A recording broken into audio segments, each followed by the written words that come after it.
प्रधानमंत्री नरेंद्र मोदी ने कहा कि देश के टेक्नोलॉजी के क्षेत्र में तेजी से आगे बढ़ रहा है।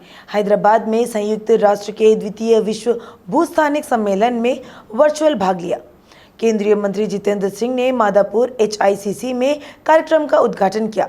प्रधानमंत्री ने टिप्पणी की कि यह बहुत अच्छी बात है कि सम्मेलन हैदराबाद में हो रहा है, जहां पर्यटन, आतिथ्य, संस्कृति और परंपराओं को प्राथमिकता दी जाती है।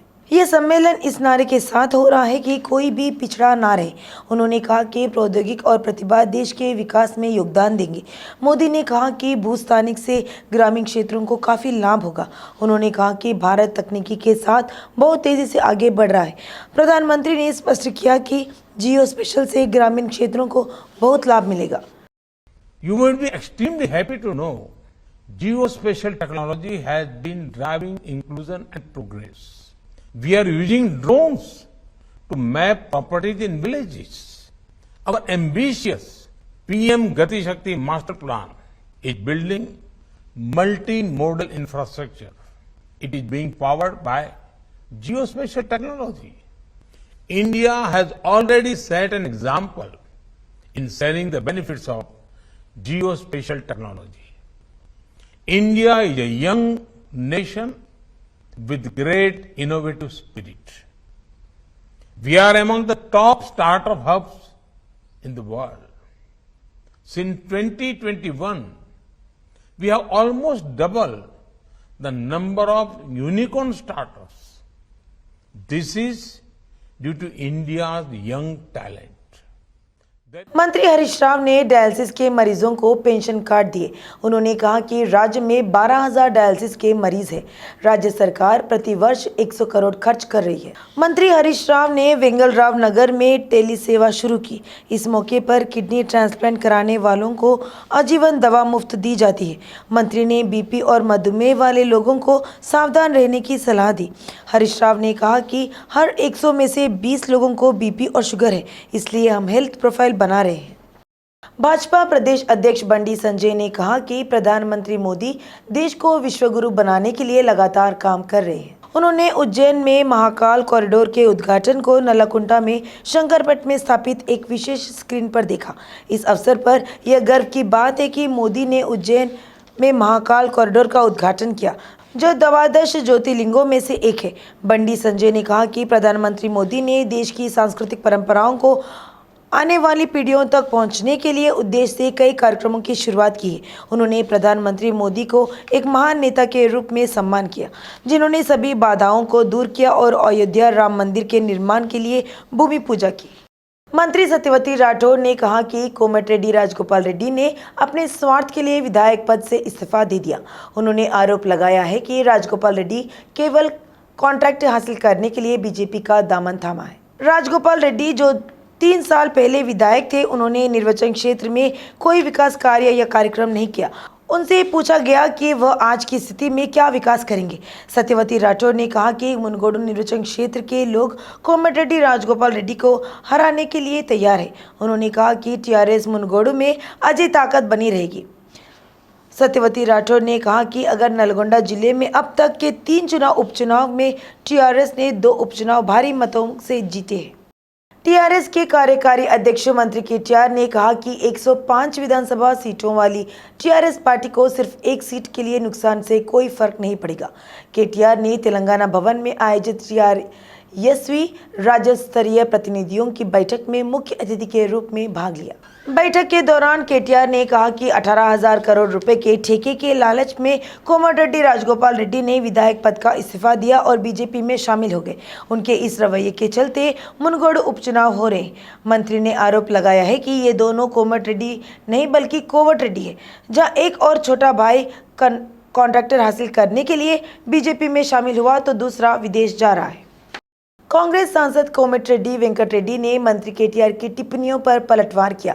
उन्होंने अपना गुस्सा यह कहते हुए व्यक्त किया कि तेलंगाना आंदोलन में शामिल होकर अपने त्याग का परिचय देने वाले को कोवट कहते हुए KTR को क्या शर्म नहीं आती। उन्होंने पूछा कि जिनके पास 10 एकड़ जमीन भी नहीं है, उनके पास हजारों करोड़ों की संपत्ति कहां से आई। सांसद ने पूछा कि क्या KTR दिल्ली के लिए कोवट नहीं है? क्या यह बात वह शपथ लेकर कह सकते हैं? अनियमितता व दलीय करना केटीआर का काम है। केटीआर अगर दिल्ली के लिए कोवर्ट नहीं होता तो कब के जेल में गए होते। उन्होंने पूछा कि क्या कल्वाकुंतला परिवार को कालेश्वरम परियोजना के साथ अन्य परियोजनाओं के लिए कमीशन नहीं दिया जा रहा है। मुल्कू की विधायक सीतक्का ने उस्मानिया यूनिवर्सिटी से डॉक्टरेट की उपाधि प्राप्त की है। उन्होंने ओयू के पूर्व कुलपति प्रोफेसर तिरुपति राव के मार्गदर्शन में पीएचडी पूरी की है। HOD professor Musalaiah, professor Ashok Naidu, professor Chandru Nayak को धन्यवाद दिया। इन्होंने राजनीति विज्ञान में पीएचडी पूरी करने में मदद की। उन्होंने संयुक्त वरंगल और खम्मम जिलों में गुत्तिकोया जनजातियों की सामाजिक स्थिति पर अपने शोध के लिए डॉक्टरेट की उपाधि भी प्राप्त की। उन्होंने कहा कि उन्होंने भी कभी नहीं सोचा था कि वह बचपन में नक्सली बनेगी, नक्सली से एडवोकेट बनेगी, एडवोकेट से विधायक बनेगी। अब वह डॉक्टरेट की उपाधि पाकर खुश है। याचिका पर हाईकोर्ट ने सुनवाई हुई। हाईकोर्ट ने इस बात पर नाराजगी जताई है कि सरकार ने अब तक काउंटर दाखिल नहीं किया है। कोर्ट ने सवाल किया है कि पिछले 4 हफ्ते बीतने के बाद भी काउंटर दाखिला क्यों नहीं किया गया। सरकार ने कोर्ट से 2 हफ्ते और समय मांगा है। सरकार ने कोर्ट को बताया कि पीडी एक्ट एडवाइजरी बोर्ड की जांच पहले ही पूरी हो चुकी है। इसमें कहा गया कि बोर्ड का फैसला लंबित है। कोर्ट ने सरकार को इस महीने की 20 तारीख तक काउंटर दाखिल करने का आदेश दिया है। हाईकोर्ट ने फैसला सुनाया कि काउंटर फाइलिंग के लिए समय नहीं बढ़ाया गया है। बीजेपी सांसद लक्ष्मण ने कहा कि तेलंगाना में गुजरात और यूपी जैसा शासन देंगे। उन्होंने कहा कि जहां भी भ्रष्टाचार और घोटाले हो रहे हैं उसकी जड़ें तेलंगाना में उभर रही है। उन्होंने आरोप लगाया कि केंद्र द्वारा मकान निर्माण के लिए दिए गए पैसों का इस्तेमाल दूसरे कामों के लिए किया गया है। कहा जाता है कि रंग बदलने वाले गिरगिट को भी केसीआर पर शर्म आती है। तेलंगाना देश में किसानों की आत्महत्या में 4थे स्थान पर है। केसीआर इसे पहले स्थान पर ले जाने के लिए कड़ी मेहनत कर रहे हैं। उन्होंने कहा संगारेड्डी विधायक जग्गारेड्डी इस बात से आग बबूला हो गए हैं कि मुनगोडू में बीजेपी टीआरएस पार्टियों लुका छुपी खेल रही है। उन्होंने कहा कि वे कांग्रेस को नहीं जीतने देने की साजिश कर रहे हैं। उन्होंने आरोप लगाया है कि बीजेपी और टीआरएस के बीच पर्दे के पीछे का समझौता है। जग्गारेड्डी ने कहा कि टीआरएस और बीजेपी ने 100 करोड़ जमा कर लिए हैं। उन्होंने गांधी भवन में आयोजित बैठक दौरान सत्तारूढ़ टीआरएस और बीजेपी की आलोचना की। जग्गारेड्डी ने मतदाताओं से टीआरएस और बीजेपी से पैसे लेने और कांग्रेस को वोट देने का आह्वान किया। वे लोगों के पैसे हैं। लोग यह संदेश देंगे कि उपचुनाव पैसों के बलबूते पर नहीं जीता जा सकता। वीआरए ने हैदराबाद में आरटीसी क्रॉस रोड पर धरना दिया। उन्होंने नाराजगी जताते हुए कहा कि सरकार 69 दिनों से जारी हड़ताल की ओर अनदेखी कर रही है। थोड़ी देर के लिए तनावपूर्ण स्थिति पैदा हो गई जब पुलिस ने वीआरए पर लाठीचार्ज किया। बाद में उन्हें गिरफ्तार कर अलग अलग पुलिस स्टेशनों में ले जाया गया। इससे पहले पुलिस ने धरना चौक के पास विरोध करने के लिए बड़ी संख्या में एकत्र हुए वीआरए को यह कहते हुए रोक दिया कि उनके पास अनुमति नहीं है। कुछ वीआरए ने पुलिस की बातों को ना सुनकर आरटीसी क्रॉस रोड पर धरना दिया। वीआरए के धरने से भारी जाम लग गया। जब वीआरए सुबह से कदम दर कदम हैदराबाद आ रहे थे, पुलिस ने उन्हें हर जगह रोक दिया। कई वीआरओ को बेगम बाजार स्टेशनों ले जाया गया। हालांकि महिला वीआरए ने भी विरोध प्रदर्शन किया। पिछले 2 माह से आसरा पेंशन नहीं मिलने पर मेडचल जिले के बोडुपल नगर कार्यालय के सामने पेंशनरों ने धरना दिया। पेंशनरों ने कहा कि अधिकारी कह रहे हैं कि सर्वर की समस्या है। बुजुर्ग लोग चिंता व्यक्त कर रहे हैं कि चावल या बीमारी के साथ पेंशन लेने की दुर्दशा केवल इन्हीं बोडुपों में है। पेंशन की समस्या पर अधिकारी ध्यान नहीं दे रहे। विकलांगों को न्यूनतम सुविधाएं नहीं दिए जाने पर बुजुर्गों ने रोष जताया। हैदराबाद में तिरुमला श्री वेंकटेश्वर स्वामी का महोत्सव शुरू हो गया है। सभी गतिविधियों और सेवाओं का संचालन तिरुमला महोत्सव की तरह किया जा रहा है। यह उत्सव 5 दिनों तक इंदिरा पार्क के एनटीआर स्टेडियम में चलेगा। टीटीडी बोर्ड उन भक्तों के लिए सभी क्षेत्रों में ऐसे समारोह आयोजित कर रहा है जो तिरुमला नहीं जा सकते और भगवान के दर्शन नहीं कर सकते। स्वामी के दर्शन करने आने वाले श्रद्धालुओं के लिए सभी प्रबंध किए गए हैं। तिरुमला मंदिर की तरह यहां स्थापित मॉडल मंदिर में सुबह 6 बजे भगवान की सुप्रभाती सेवा आयोजित की गई है। मुख्य सचिव सोमेश कुमार ने ग्रुप प्रीलिम्स परीक्षा व्यवस्थाओं को लेकर टेली कॉन्फ्रेंस की। राज्य लोक सेवा आयोग के अध्यक्ष डॉक्टर बी जनार्दन रेड्डी ने डीजीपी महेंद्र रेड्डी के साथ बीआरके भवन में कलेक्टरों, पुलिस आयुक्तों और एसपी के साथ टेलीकॉन्फ्रेंस की और व्यवस्थाओं पर चर्चा की। राज्य भर में 1019 केंद्रों में 3.8 लाख उम्मीदवार प्रीलिम्स के लिए उपस्थित हो रहे हैं। कलेक्टरों को परीक्षा के सुचारू संचालन के लिए विस्तृत व्यवस्था करने के निर्देश दिए गए। इस माह की 16 तारीख को होने वाली प्रारंभिक परीक्षा को देखते हुए स्ट्रांग रूम की पहचान कर पुलिस सुरक्षा व्यवस्था को लेकर संबंधित विभाग के अधिकारियों के साथ बैठक करने का सुझाव दिया गया है। इन परीक्षाओं के लिए पहली बार शुरू किए गए बायोमेट्रिक से अभ्यर्थियों को अवगत कराने का निर्देश दिया गया। मुनगोड निर्वाचन क्षेत्र के चंडूरू में कांग्रेस पार्टी कार्यालय को जलाने की घटना पर टीपीसीसी अध्यक्ष रेवंत रेड्डी ने अपना गुस्सा जाहिर किया। उन्होंने कहा कि इस घटना की कड़ी निंदा करते हैं। रेवंत रेड्डी ने आरोप लगाया कि असामाजिक तत्वों ने राजनीतिक दल के साथ पार्टी कार्यालय और प्रचार सामग्री को आग के हवाले कर दिया। पूर्व में कांग्रेस पार्टी को मिल रहे समर्थन को देखकर वे भड़क उठे कि उनके विरोधी इस तरह की हरकत कर रहे। उन्होंने जिम्मेदार लोगों के खिलाफ सख्त कार्रवाई की मांग की। रेवंत रेड्डी ने भविष्यवाणी की है कि भले ही पार्टी ब्लॉकों को ध्वस्त कर दिया जाए और कार्यालयों को जला दिया जाए, कांग्रेस का झंडा जमीन पर अवश्य फहराएगा। रेवंत रेड्डी ने कहा कि वे इस तरह के बुरे कार्यों से अपनी जीत को रोक नहीं सकते। कांग्रेस को समर्थन मिल रहा है, इसलिए वे कार्यालयों पर हमला कर रहे हैं। तेलुगु राज्यों में बिजली कर्मचारियों के बंटवारे से संबंधित आदेशों को लागू नहीं करने पर सुप्रीम कोर्ट ने तेलंगाना सरकार को फटकार लगाई है। पीठ ने कर्मचारियों द्वारा दायर याचिका पर सुनवाई करते हुए कहा कि आंध्र प्रदेश के कई लोगों को नियुक्ति आदेश देने के मामले में सुप्रीम कोर्ट के आदेशों को लागू नहीं किया गया है। सुप्रीम कोर्ट ने कहा है कि तेलंगाना सरकार जस्टिस धर्माधिकारी कमेटी की रिपोर्ट के अनुसार कार्रवाई करने के लिए कई बार दिए गए आदेशों को ठीक से लागू नहीं कर रही है। इस अवसर पर टिप्पणी की है कि यह न्यायालय की अवमानना है और इसका समाधान संबंधित बिजली विभाग के अधिकारियों के लिए कारावास है। सुप्रीम कोर्ट ने आंध्र प्रदेश बिजली कंपनी से मुक्त किए गए 84 लोगों के लिए तत्काल नियुक्ति के आदेश दिए। इसमें कहा गया है कि न्यायमूर्ति धर्माधिकारी की रिपोर्ट को 2 सप्ताह के लागू किया जाना चाहिए और यह आखिरी मौका है। अदालत ने आगे की जांच को यह कहते हुए स्थगित कर दिया है कि वह इस महीने की 31 तारीख को फिर से इस मामले की समीक्षा करेंगी।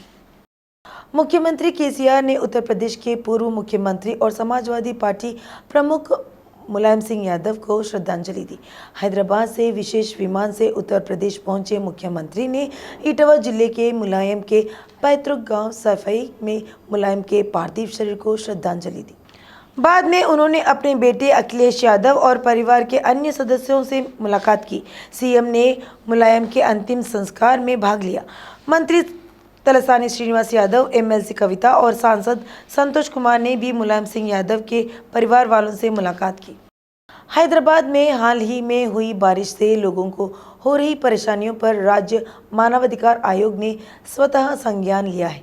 जांच के आदेश दिए हैं कि टोली चौक की सब्जा कॉलोनी के निवासियों को गंदा पानी आने से भारी परेशानी का सामना करना पड़ रहा है और कई इलाकों में भी यही स्थिति है। बहुत से लोग अस्वच्छ स्थितियों के कारण स्वास्थ्य समस्याओं से पीड़ित हैं और कुछ अन्य क्षेत्रों में जा रहे हैं क्योंकि वे बदबू सहन नहीं कर पा रहे।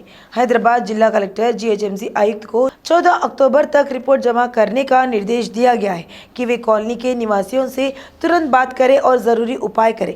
एचआरसी ने कहा कि वह 15 अक्टूबर को कॉलोनी का दौरा करेंगे और स्थानीय लोगों से बात करेंगे और संबंधित अधिकारियों को क्षेत्र में उपस्थित होने के लिए कहा है। सुप्रीम कोर्ट ने तेलंगाना व आंध्र प्रदेश के बीसी आयोगों को बीसी उपजातियों की श्रेणी में बदलाव के संबंध में मौजूदा स्थिति के अनुसार अध्ययन करने और आगे कदम उठाने का आदेश जारी किया है। वर्ष 2009 में राष्ट्रीय मछुआरों संघ ने मुदिराज को बीसी डी श्रेणी में बीसीए में शामिल करने के तत्कालीन सरकार द्वारा दिए गए फैसले को चुनौती देते हुए उच्च न्यायालय का दरवाजा खटखटाया था। निचली अदालत ने याचिका खारिज कर दिया। मुदिराज संघ ने हाई कोर्ट के फैसले को चुनौती देते हुए 2010 में सुप्रीम कोर्ट में एक याचिका दायर की थी। चीफ जस्टिस यूयू ललित की अध्यक्षता वाली 3 जजों की बेंच ने इस याचिका पर सुनवाई पूरी की। दोनों राज्यों के बीसी आयोग को वर्तमान जनगणना के अनुसार सभी जातियों के अनुपात पर एक संपूर्ण अध्ययन करने का निर्देश दिया गया है। पीठ ने सुझाव दिया कि जनगणना के अनुसार आरक्षण के कार्यान्वयन की व्यवहार्यता और बीसीडी श्रेणी में बीसीए में परिवर्तन होने पर लाभ और हानि पर एक अध्ययन किया जाना चाहिए। रंगारेड्डी जिले में चेन स्नैचर्स का ग्राफ बढ़ता ही जा रहा है। हाल ही में नारसिंगी पुलिस स्टेशन की सीमा में एक चेन स्नैचर ने हलचल मचा दी है। पोपलागुड़ा गांव के तिरमला हिल्स कॉलोनी की अरुणा नाम की महिला के गले से लुटेरों सोने की चेन छीन कर ले गए। जब महिला तिरमला हिल्स कॉलोनी से लौट रही थी तभी बाइक पर आए लुटेरों ने उसके गले से चेन छीन ली और फरार हुए। घटना की शिकायत पीड़िता ने पुलिस से की। पुलिस ने मामला दर्ज कर लिया है और जांच कर रही है।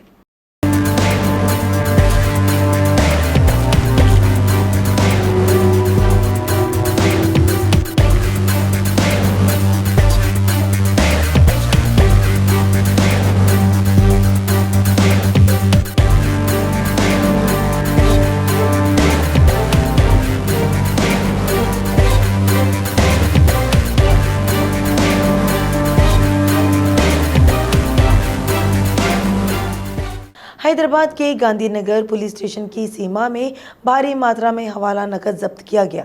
टैंक बंड के पास होटल मेरिट में पुलिस ने 3.5 रुपये करोड़ हवाला कैश जब्त की। नॉर्थ जोन टास्क फोर्स और गांधीनगर पुलिस को गुप्त सूचना मिली थी कि हवाला की बड़ी रकम ट्रांसफर की जा रही है। इसके साथ ही पुलिस ने मेरिट होटल में तलाशी अभियान चलाया।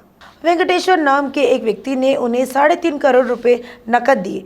उसने कहा कि पैसा बालू महेंद्र को देना हो और जो सैदाबाद में है। वही पुलिस ने मौके पर पहुंचकर जांच की और 3.5 करोड़ नकद 7 मोबाइल फोन और 2 कार जब्त की। पुलिस ने गंडी साई कुमार रेड्डी, गुंडे महेश, संदीप कुमार, महेंद्र, अनुष रेड्डी और भरत को हिरासत में ले लिया।